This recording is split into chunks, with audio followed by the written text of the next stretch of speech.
Hey, come see us on tour. I'll be in Davenport, Iowa, Las Vegas, Nevada, Chicago, Illinois, and Grand Rapids, Michigan. Go to jimmydore.com for a link for tickets. Hi, everybody. I have two special guests with us today. Will Fisher's here. He's an assistant professor of economics at Cal Poly Humboldt in Arcata, California. Did I say that correctly? He received his PhD at the University of Missouri, Kansas City.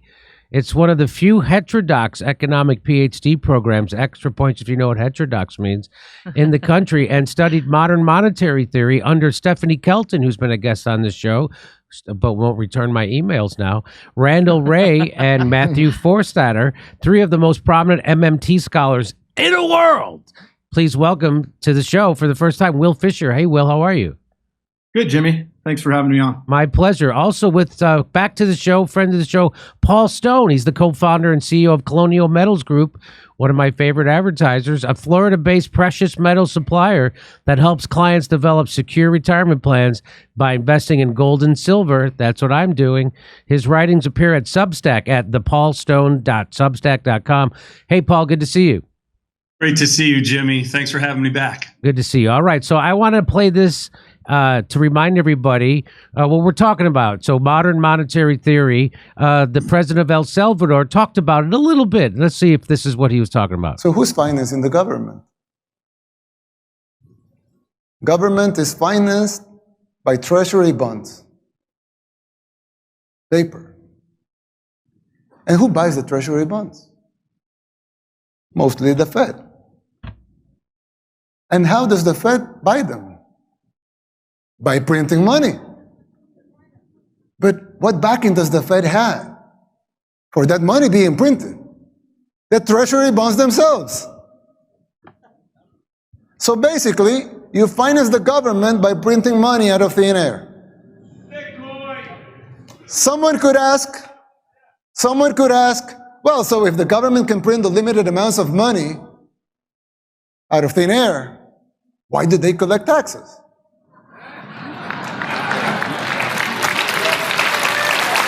Good question. I mean, in theory, it would make sense, right? If they can print unlimited amounts of money, why would they need taxes for? The answer is simple, but it's very shocking. The real problem is that you pay high taxes only to uphold the illusion that you are funding the government, which you are not. It's shocking, but it's true. The government is funded by money printing, paper backed with paper, a bubble that will inevitably burst. The situation is even worse than it seems, because if most Americans and the rest of the world were to become aware of this farce, confidence in your currency would be lost, the dollar will fall, and the Western civilization with it. So, Will, now you're a specialist in what I think he's talking about, which is that we have a fiat currency and the United States prints money. Well, they did is actually create it digitally, but to point out if he's right or wrong, what do you say to what he just said, Will? Yeah, I mean, he's mostly right as far as the federal government creates money. The U.S. Treasury issues bonds if it ever needs to issue bonds. In order to create that money, they issue those to primary dealers, and the Fed ends up buying those bonds back from those primary dealers for the most part. And so money is created. So, so they don't just print the money; they have to take this other step of creating bonds, right? So that's called treasury bills. Yeah, bills, bonds. I mean, it depends on the term of duration. You can issue 30-year treasuries, 10-year treasuries. You can issue T-bills, but the order of operations is basically the same.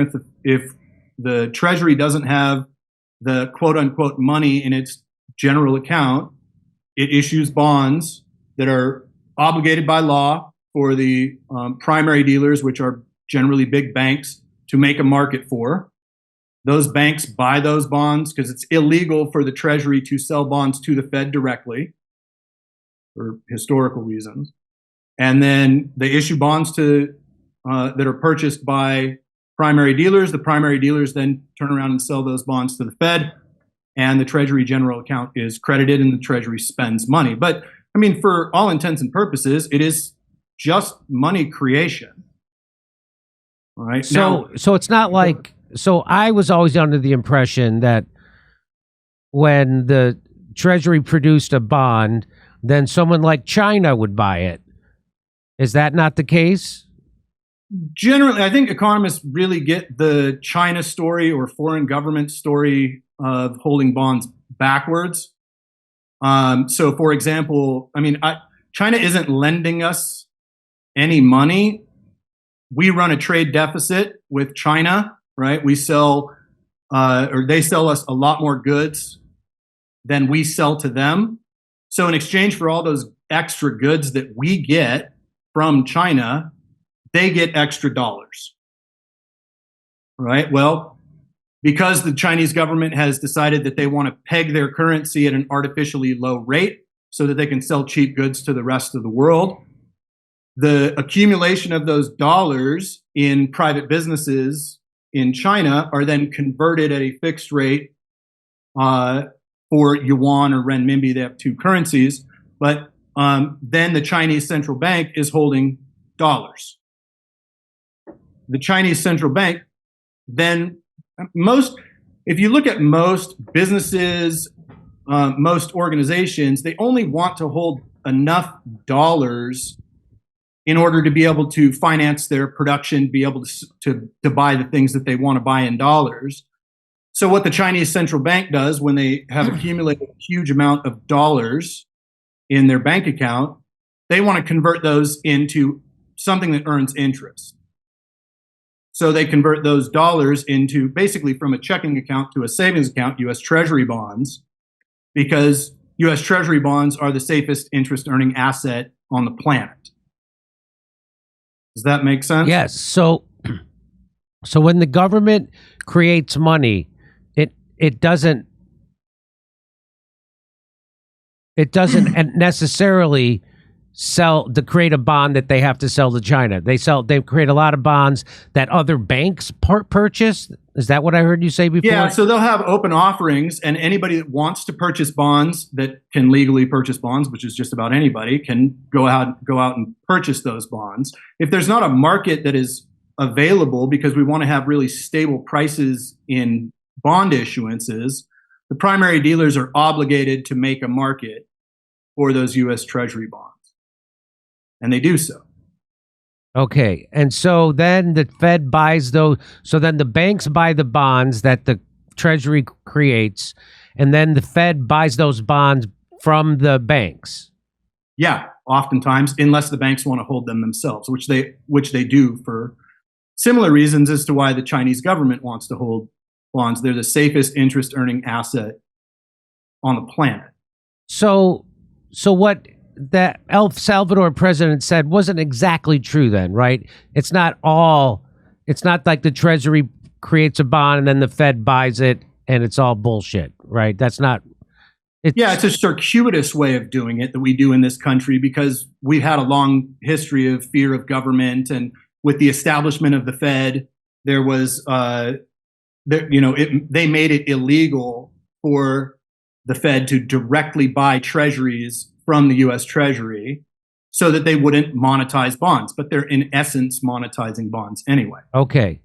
So now the Fed, is it private? Is it a private institution or is it a government institution? Depends who you ask. I know. So there is no answer to that?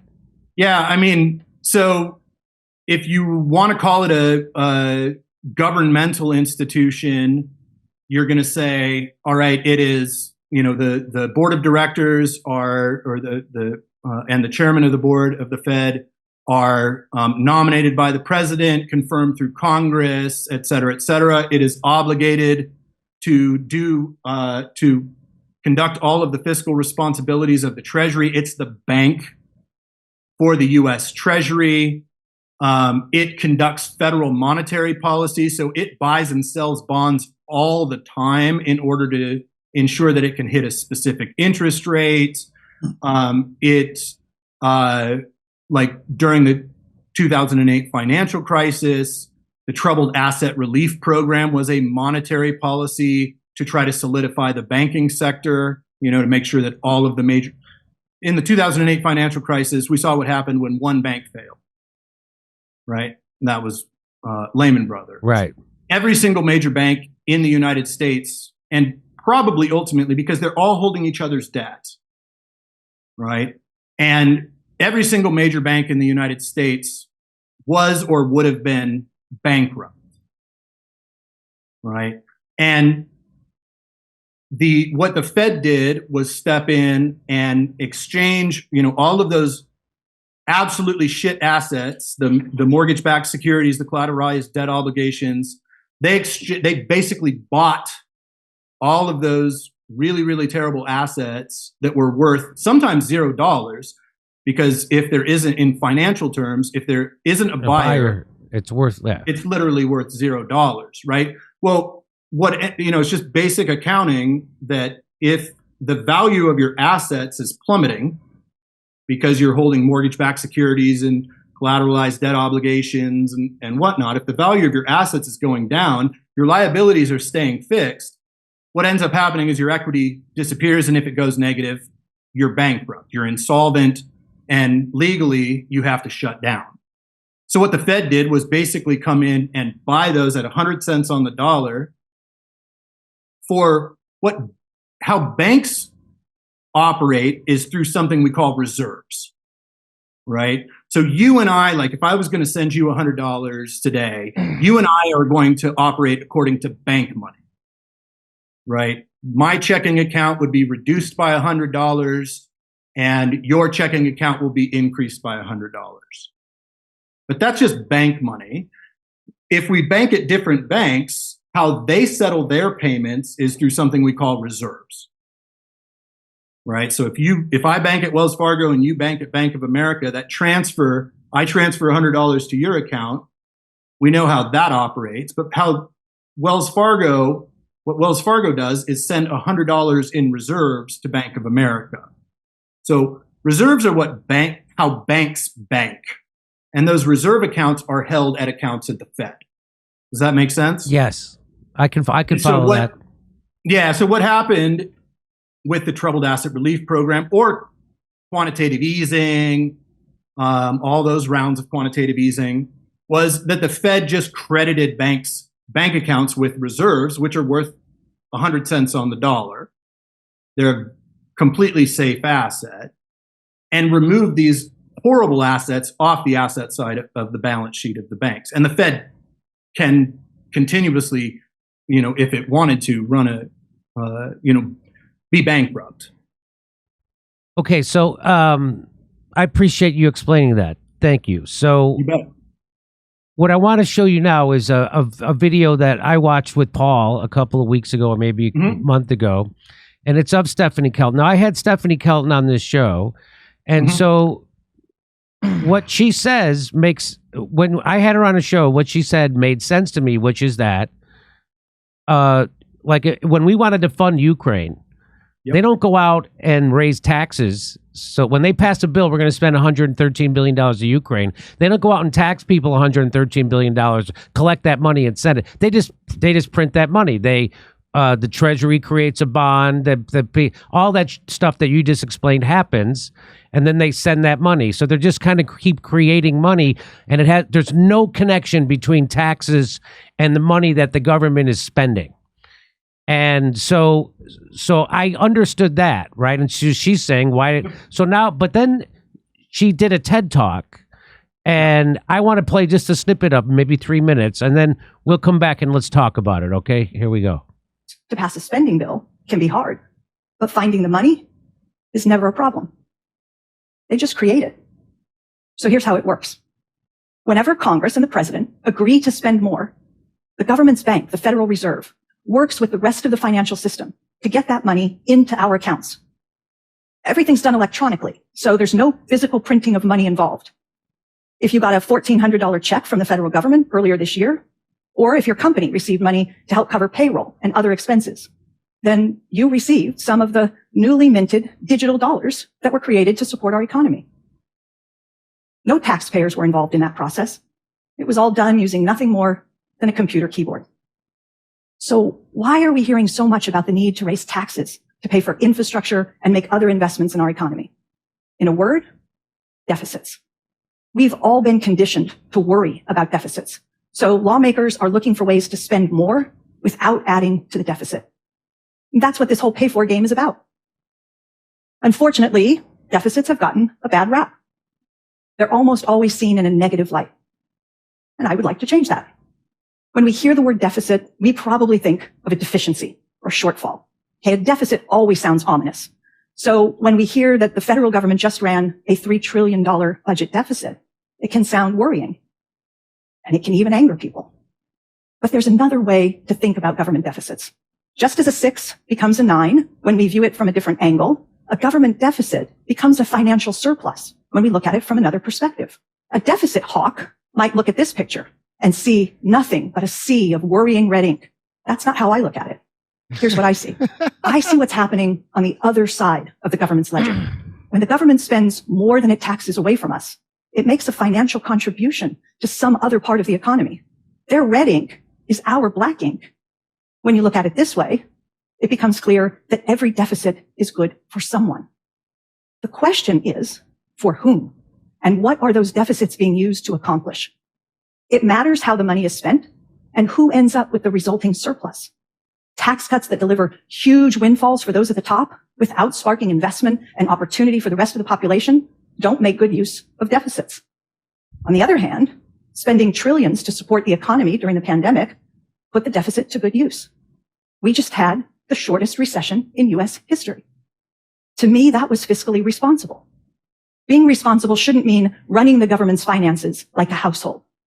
Instead of trying to keep the deficit in check, Congress should be focused on keeping inflation in check. That's the real limit on spending.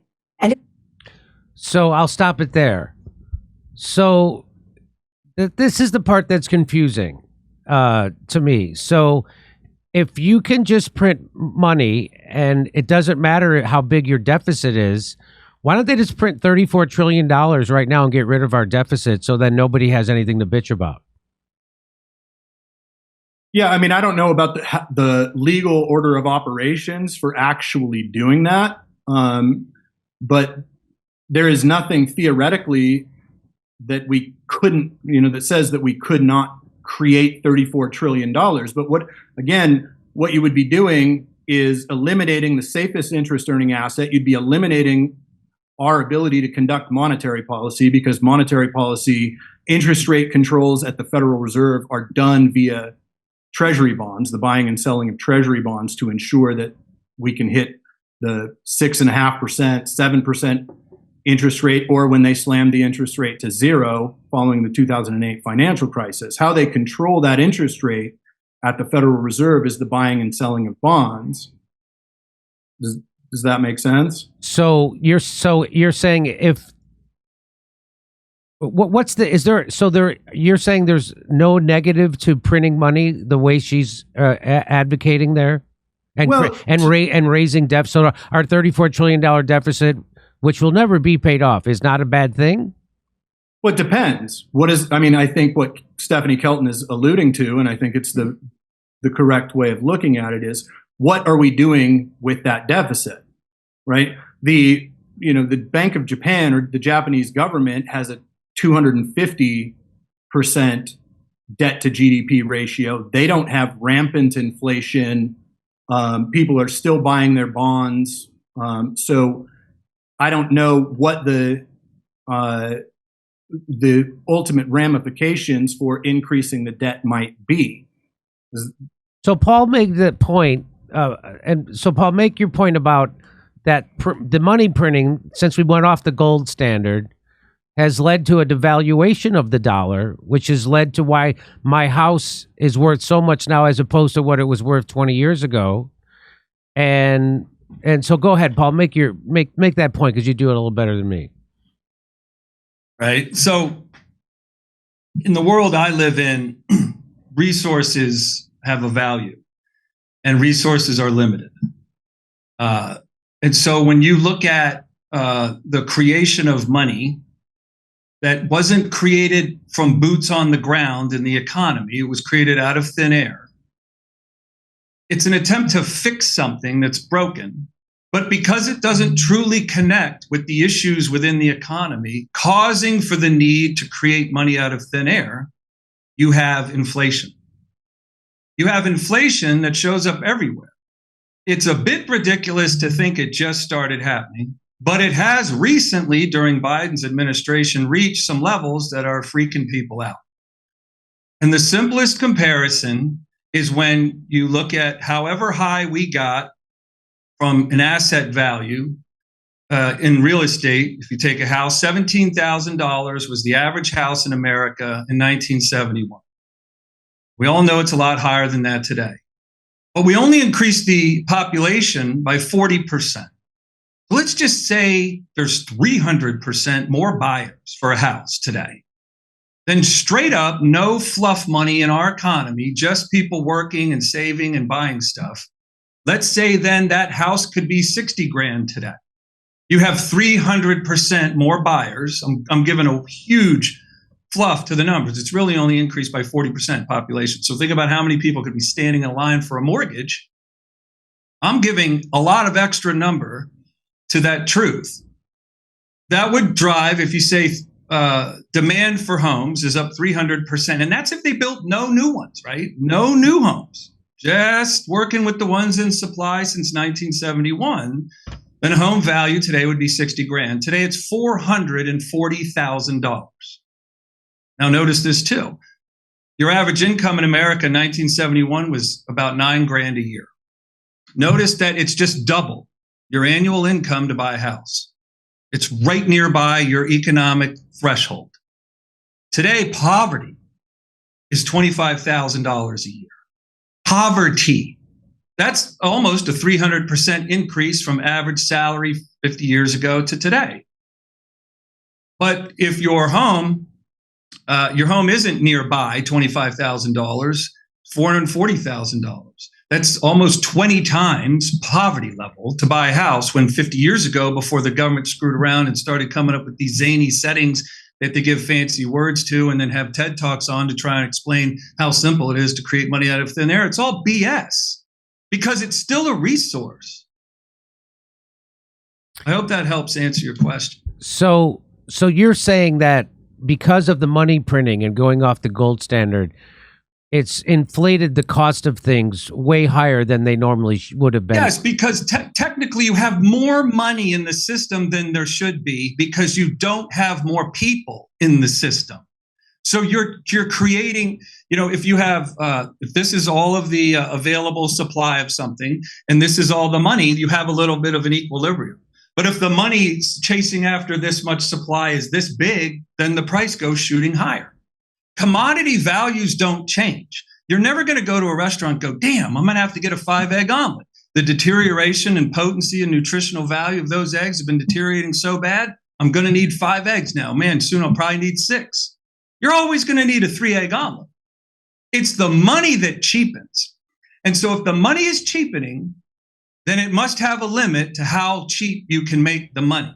When it was backed by gold, before the Federal Reserve was invented in 1913, dollar was worth 100 cents. Take a dollar out of your wallet, throw it on the ground, you get 100 pennies. Today, if you did that, you would get 3 pennies. So that's the measurement. The buying power of the dollar is the measurement of how well or poorly it's been respected. And I trace that back to just how pathetic the government actually is in solving problems. They can't. So their only idea, and there can't be a void, so they have to pick something. They can't just sit there in front of the podium and decide nothing. They pick to print money. And then you have this zany system where the Treasury issues a product and essentially the Federal Reserve buys it. And that's not the only way money is created. The Federal Reserve carries about $22 trillion in money created out of thin air on its books called the M2, the money supply. Like Niagara Falls just hold up your bucket and get all you can. The money's just pouring into the country. It's just a supply of money. Before all this craziness happened, Jimmy, money was created from labor. It was created from work. Work created a product. Workers got paid. Workers bought products. And that swirl, as the population grew and asset values would rise and companies' fortunes would increase, you would see uplift in what things were worth and what people earned. But ever since Nixon's decision in 71, you've seen the opposite. You've seen the jobs go overseas. You see the cost of everything go higher. You see the family system break. And $34 trillion in debt shouldn't be called debt anymore. And I'll end with this, give you a break. It's just the measurement. $34 trillion, folks, is the measurement. How much money in bills our country didn't have the money to pay. That's what it is.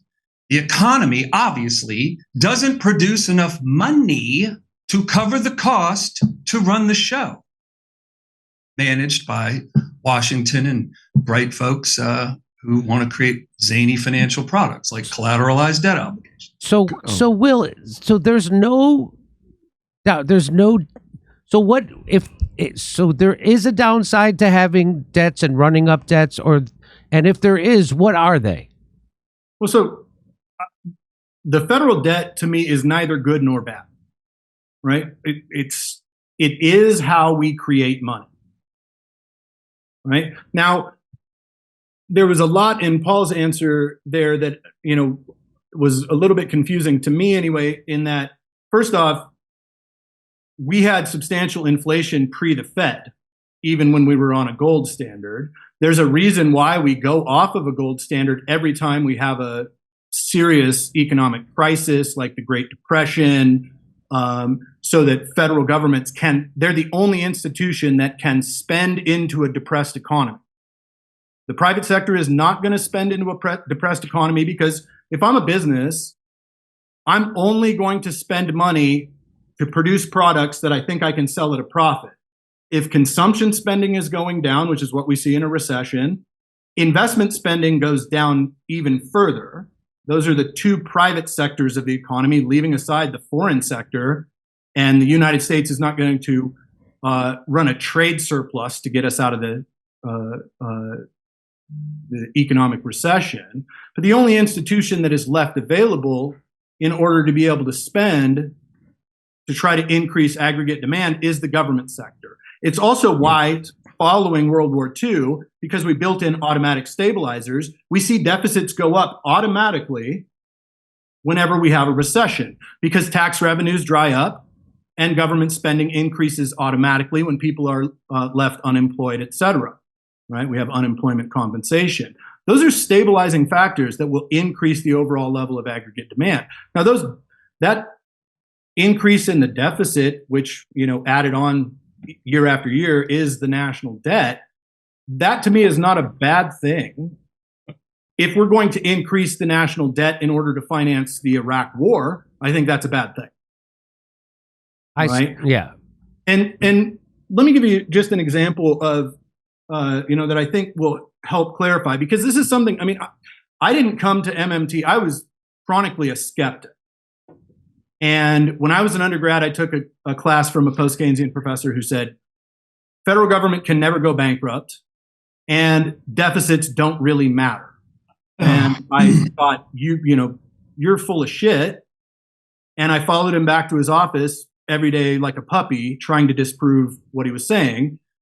And then ultimately, I didn't go to University of Missouri, Kansas City specifically for MMT. A lot of people did. But there, I continue to try to poke holes in MMT.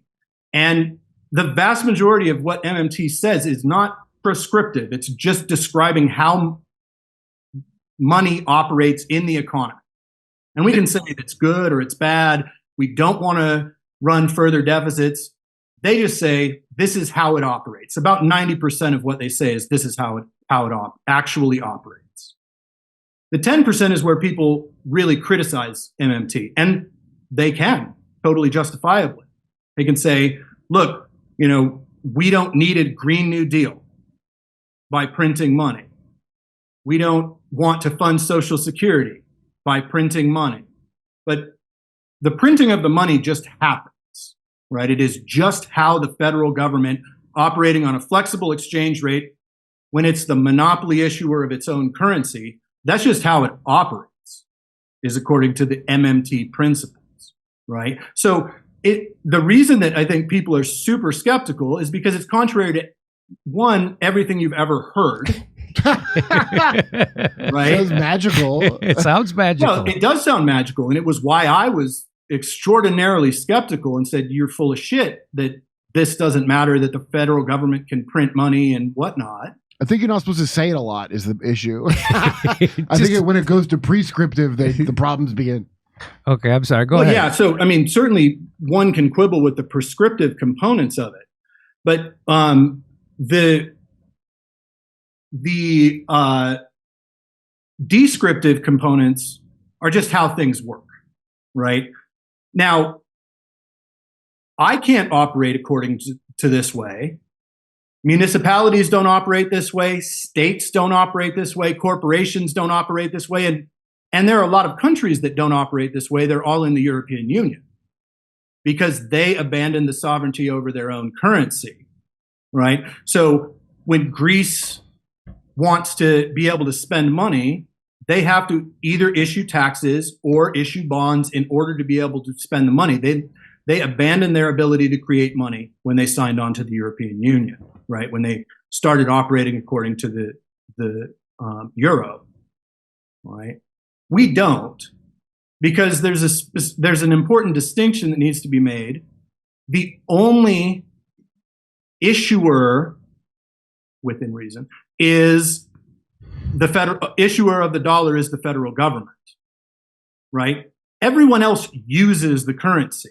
It's also interesting when people say, "Oh my God, this massive amount of money creation at the federal level is going to cause massive devaluation of the dollar." Well, the overwhelming majority of the dollars in our economy are not created by the federal government. They are created by banks every time you take out a loan.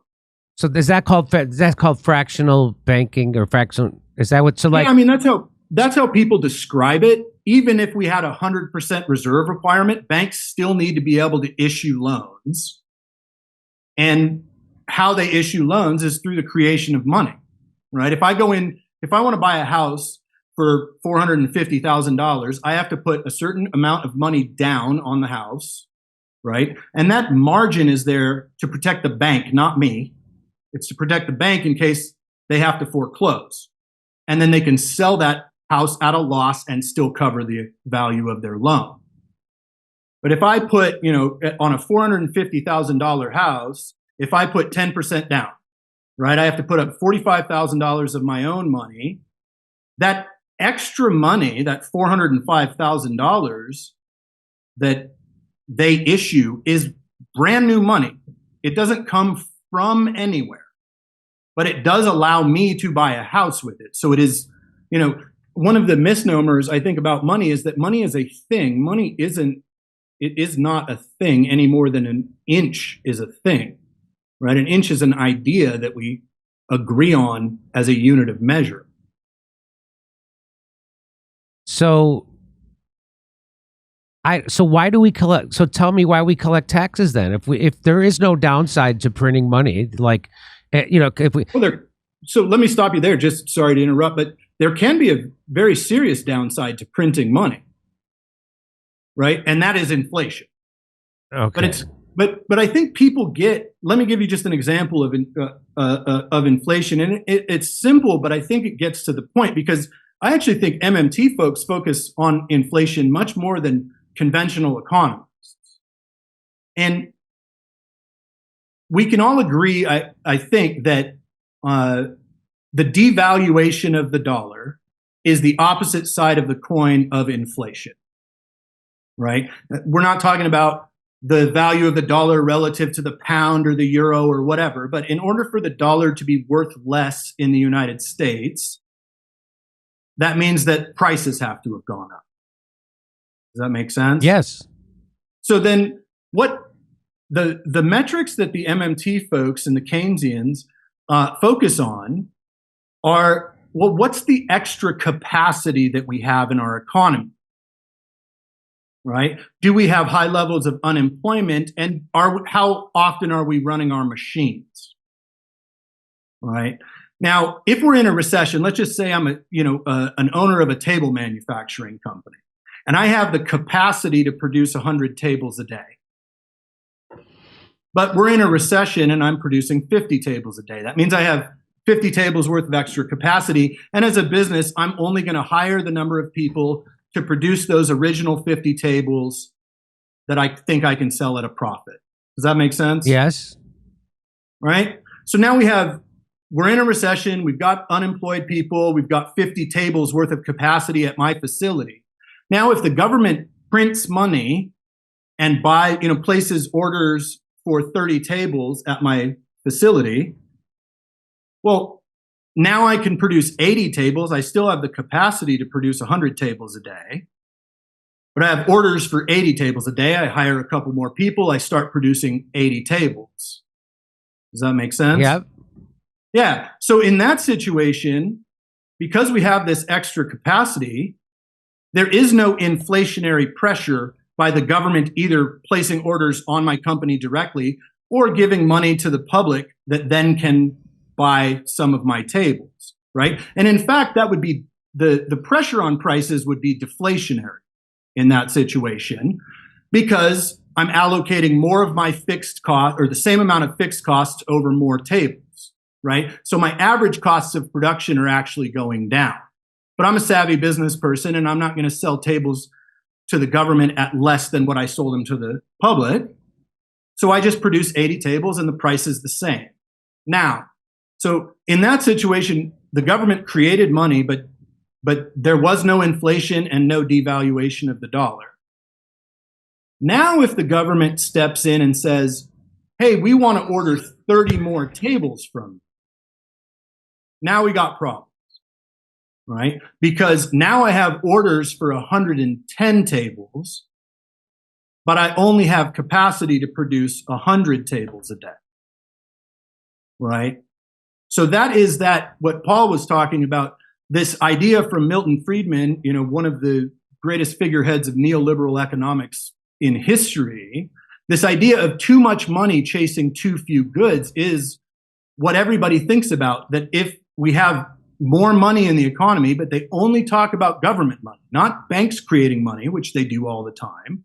But this idea that if we were to increase the amount of money that the government spends, that's going to cause inflation. Well, that depends fundamentally on our ability to produce more goods. And if we're in the situation where the government, we're operating at full employment and full capacity utilization, and the government comes in and spends more money, we're going to have inflation. But MMT folks explain that very thoroughly. So you're saying that there's like a sweet spot for printing money continuously. And you don't want, if you print too much, then you have too many dollars chasing too few goods. But you want to just print enough. And so, but it can, because if you print too much, it'll create inflation, right? That's what you're saying? Yeah, I mean, kind of in that situation where you butt up against capacity utilization constraints, then printing more money is a serious problem. But inflation is always more nuanced than what even most economists talk about. The inflation that we've seen under the Biden administration, and I'm not a huge fan of this administration, but some of that is probably because the government spent too much money. But when you read reports about corporate price gouging, there is a natural tendency for corporations to want to raise prices. Why? Because the higher the price, the more money they're receiving relative to their cost, they're going to earn more profits. The supply chain constraints that happened throughout the economy. I mean, Perry Merling, a great economist, talked about the transition into and out of COVID as a transition basically into and out of a wartime economy. Well, you're going to have all sorts of issues in that situation where, China is shutting down, so you can't get a specific part that goes into the finishing of a house, which actually happened. And so you have all of these houses that don't come back onto the market, right? The microprocessing chips that caused massive increases in the price of vehicles. There's also, the fact that I'm in Montana right now, and the cattle herds in Montana have been cut in half. The amount of chickens that have been exterminated based on bird flu, right? I mean, whatever one thinks of bird flu, they do quarantine and execute millions and millions of chickens. Well, there's all sorts of components that go into inflation that really have nothing to do with government spending. And so can you explain why then do we tax? Yeah, so first and foremost, your ability to tax and enforce tax obligations generates a demand for the currency, right? So the reason you hold dollars ultimately is because it's the only thing that you can settle your tax obligations in, right? So at the federal level, it is really important to be able to tax in whatever you're going to allow tax obligations to be settled, right? It's not based on the commodity that backs the money. Yeah, but why do it? I still don't understand why tax. If you can just print money and banks create money every time they loan money, and you can create bonds and do all that, and why tax people? Yeah, so for a number of reasons. I mean, one, it does generate a demand for a currency, the dollar. It diverts resources away from the public, away from the private sector to the public sector, right? So let's take the example of World War II. And why is that good? Well, we allot the government to do certain things. But the government could just print that money. Like it's the same question. It's not getting answered. Well, okay, so the government needs money. Well, fucking print it. Why do they got to tax me? They could, but what taxes can do, and we'll get into other areas that federal taxes are important. They're really important for inequality. For example, the progressive taxation is extraordinarily important for inequality. Things like if we wanted to implement a carbon tax, promote or dissuade people from certain types of behavior. I used to smoke. So you're as a social control. So you can encourage behavior and discourage behavior through tax. So it's not really for the money. So why do we again that's the reason?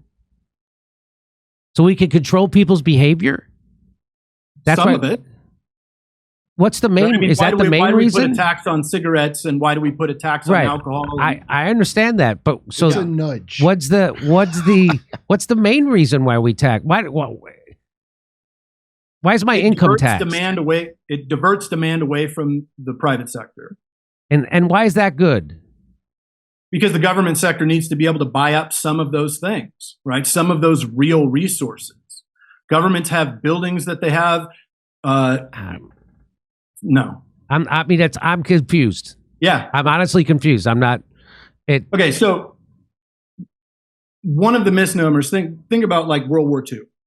One of the misnomers in World War II was that when the government taxed people and when it issued war bonds, those things were used to finance the war, right? The buildup of, what you don't want to have happen when you're going into World War II and you've got to defeat fascism, which, we didn't totally defeat, but great job, by the way. Yeah, totally.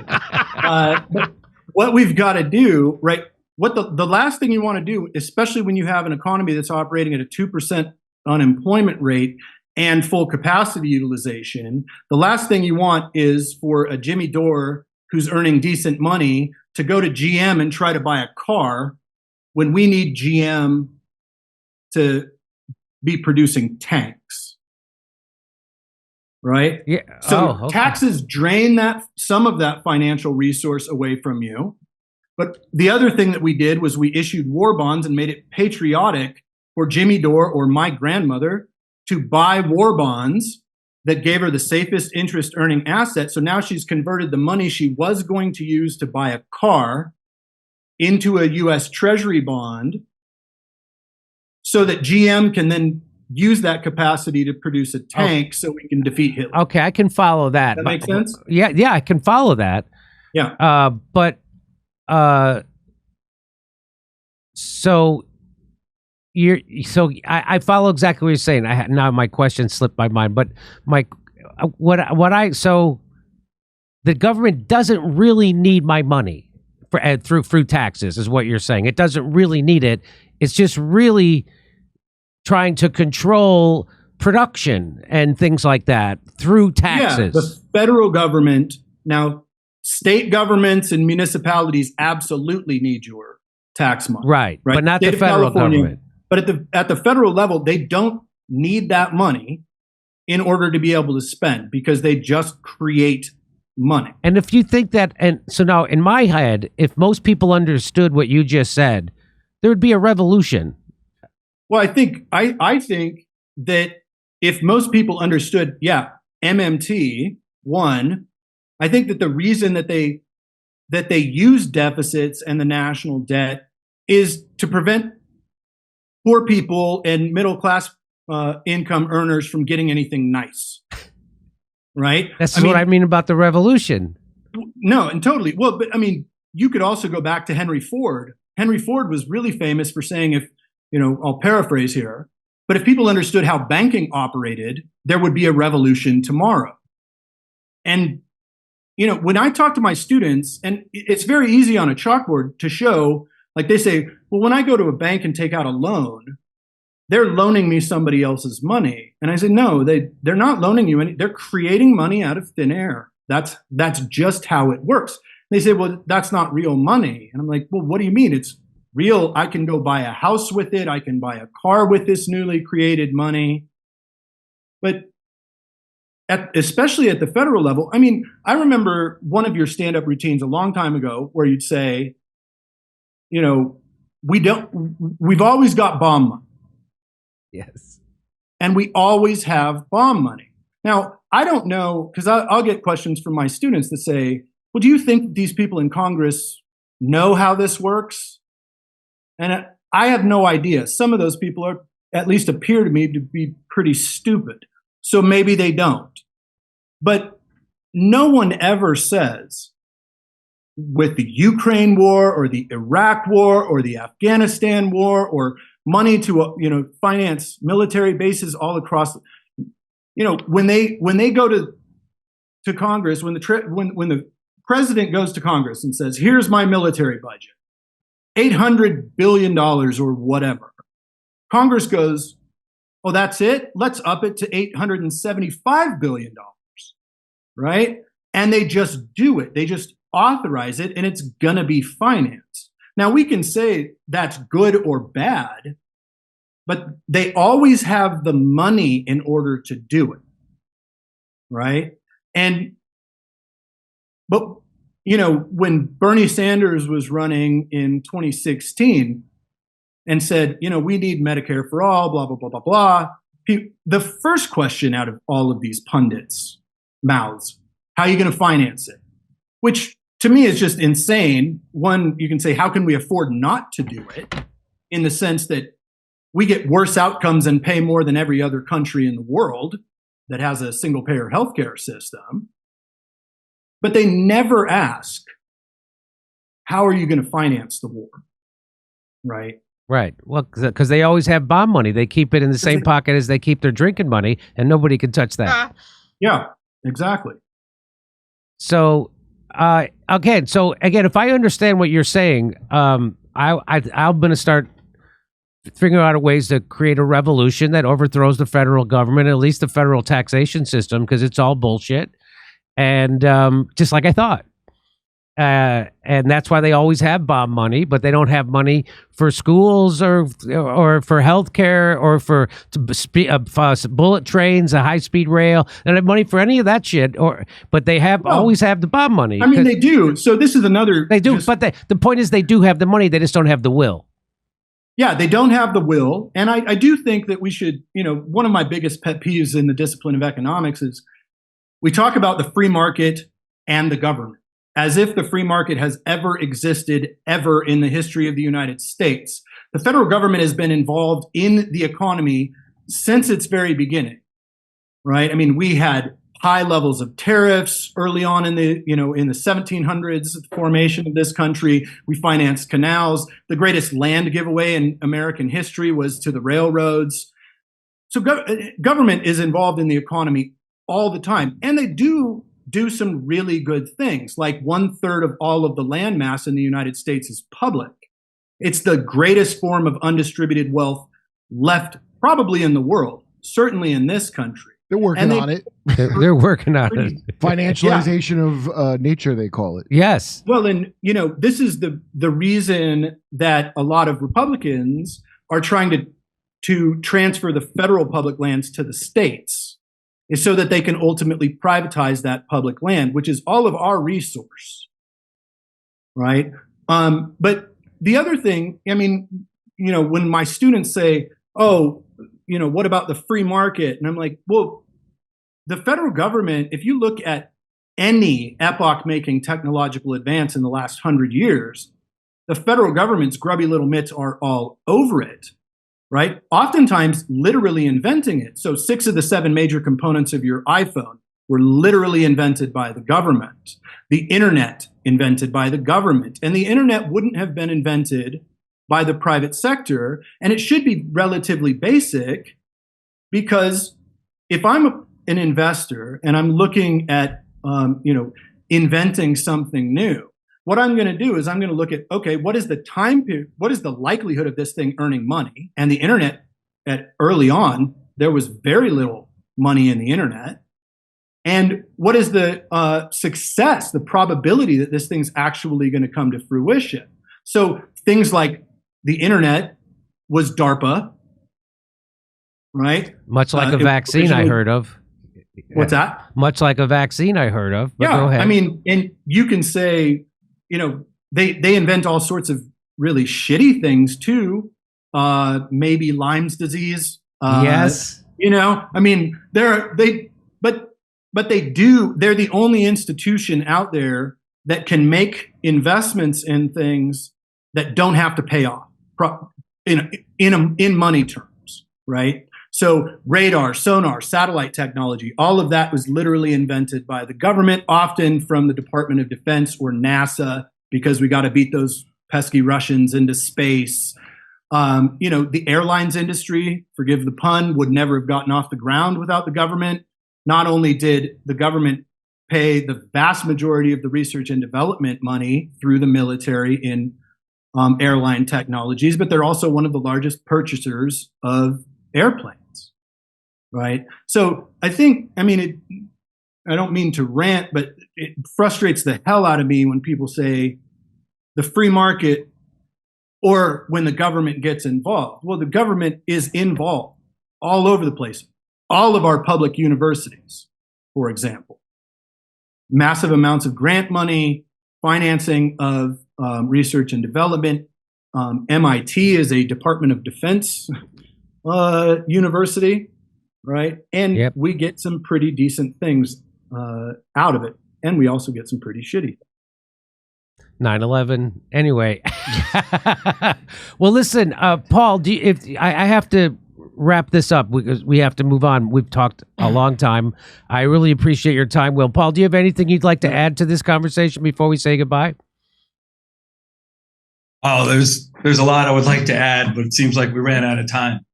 Okay. All right. Well, Will, I appreciate you coming on and trying to educate a dumb guy like me about this, even though I've had Stephanie on once before.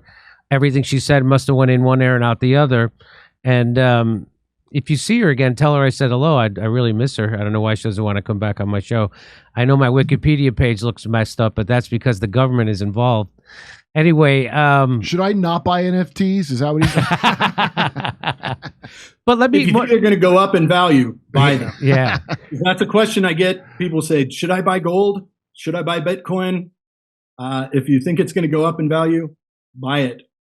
Well, I think that there's going to be a crash of this economy, and I think they know it's coming. Hey, come see us on tour. I'll be in Davenport, Iowa, Las Vegas, Nevada, Chicago, Illinois, and Grand Rapids, Michigan. Go to jimmydore.com for a link for tickets.